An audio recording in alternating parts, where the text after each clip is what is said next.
Good morning, children. Today we are going to discuss about the part of the chapter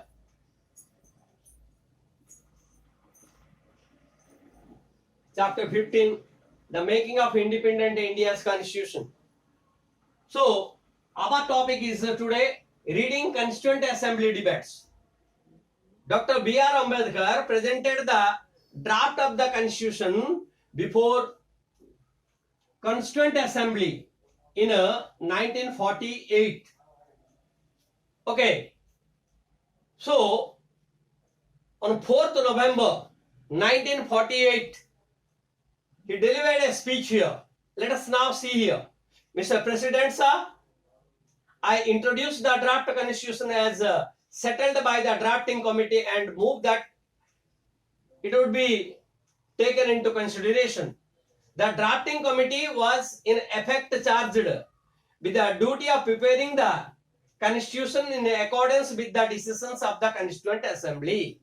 So, according to the decisions of the Constituent Assembly, the drafting committee has prepared the drafting constitution. On the report made by the various committee appointed, so many committees were formed, and with the advice and the suggestions of the different committees, the drafting committee has been prepared. So the committees like the Union Powers Committee, the Union Constitution Committee, the Provincial Constitution Committee, and the Advisory Committee of Fundamental Rights, Minorities, Tribal Areas, etc. So these are the main committees have been formed, and with the suggestions and of these committees, drafting committee was formed. The Constituent Assembly had also directed that in certain matters the provisions sustained by the Government of India Act in 1935 should be followed. I hope the drafting committee will be found to have faithfully carried out the directions given to it. So he said that I hope that according to the whatever the directions given by the committees and the Constituent Assembly, the drafting committee has been prepared by the drafting committee. The draft constitution is a formidable document. It contains 395 articles.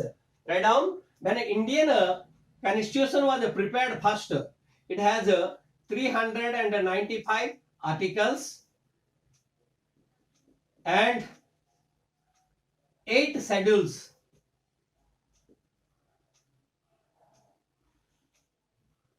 8 schedules were there.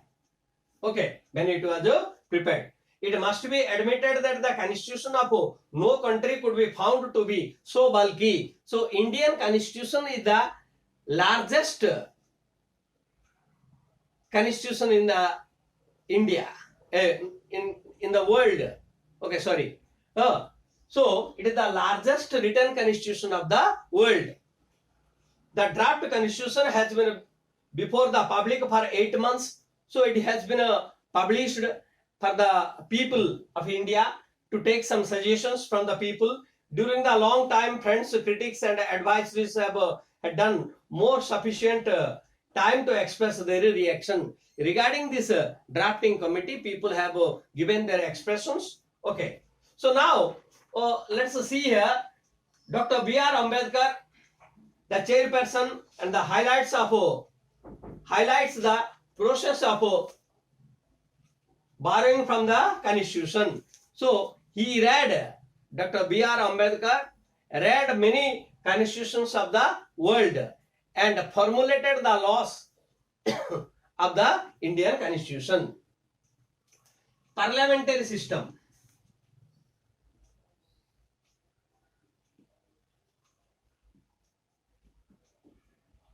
Parliamentary and presidential.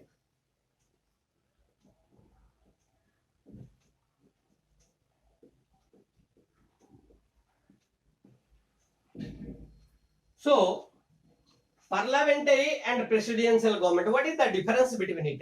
You know that India has its parliamentary government, and the USA has its presidential government. So, in the presidential government, president is main. In the parliamentary, PM, Prime Minister. Okay, so let us now discuss about some of the important differences between the parliamentary and presidential system of government. So in the parliamentary system of government, first point is the president is the head of the state but not the executive. So here president is a head of state but not the executive. Okay, like Indian president is the head, but the executive head is a prime minister. But in the presidential government, the president is the chief and head of the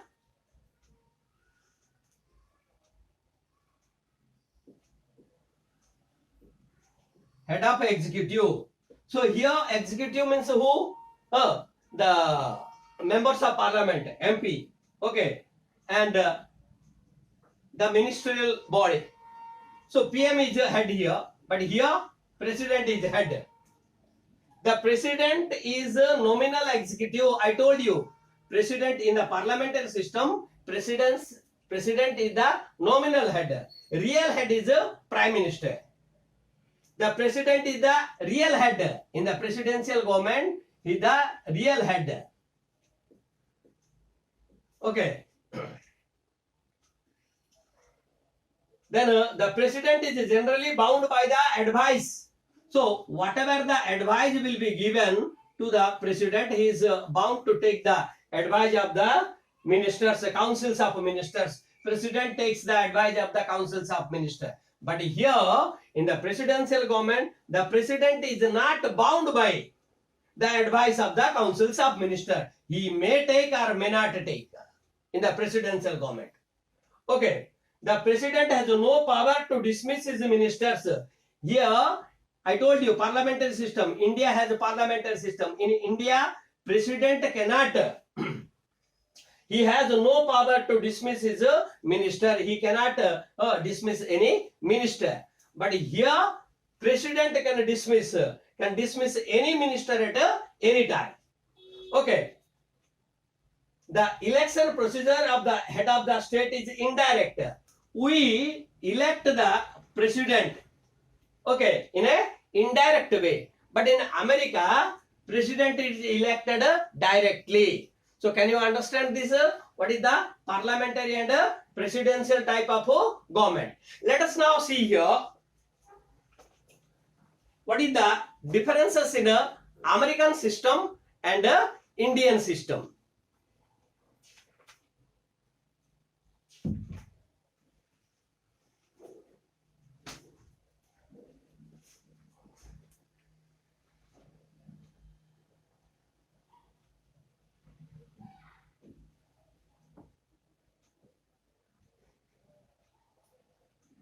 Indian federalism.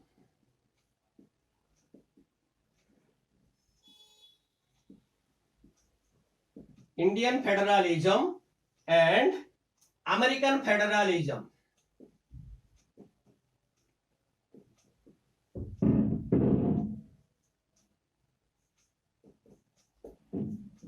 So, mind it carefully.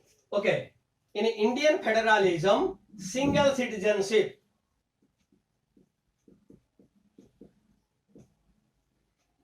Single citizenship. In American federalism, dual presidency, dual citizenship. So, citizenship is granted by the only the country, but here country will give and state will give. Okay, dual citizenship. Second point is single judiciary.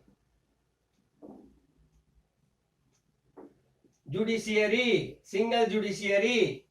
Here dual judiciary.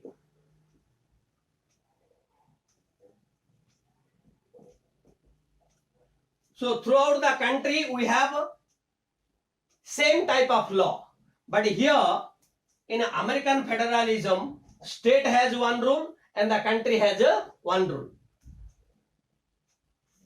Third point is uniformity in the fundamental civil and criminal law. All laws are equal in India. Okay, whether it is a criminal law, whether it is a fundamental right, whether it is a civil case, every law is the same to all the states of India. But here, duality of legal courts. I told you, duality of legal courts. So here the legal courts are different from one state to the another state, but in India all state has a same type of thing. A common all India civil service. All India civil service. Civil service is same for all the people of India. A dual service is there. Dual service. Okay, in America. No matter of difficulty for a citizen who moved from state to state. In India, we can move from one state to the another state without taking any permission of anyone. But in America, if you are moving from one state to another state, you have to take the permission. Okay. India has a parliamentary form of government. America has a, I have already told you, India has a parliamentary system. Okay. Whereas America has a presidential system. Indian constitution is rigid and flexible.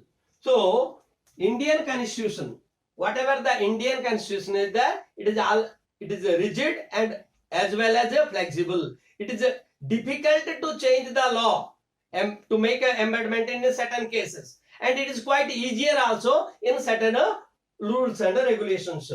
Okay, flexible. American constitution is only rigid constitution. It is not flexible. American constitution is only rigid constitution.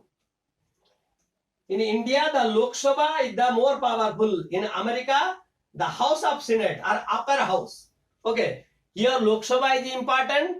There in America, upper house is important. In India, president is a nominal head.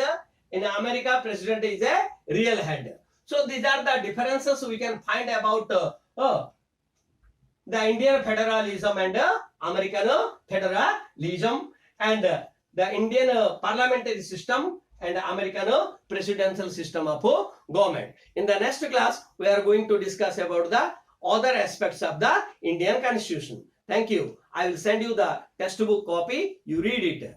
Okay. Bye.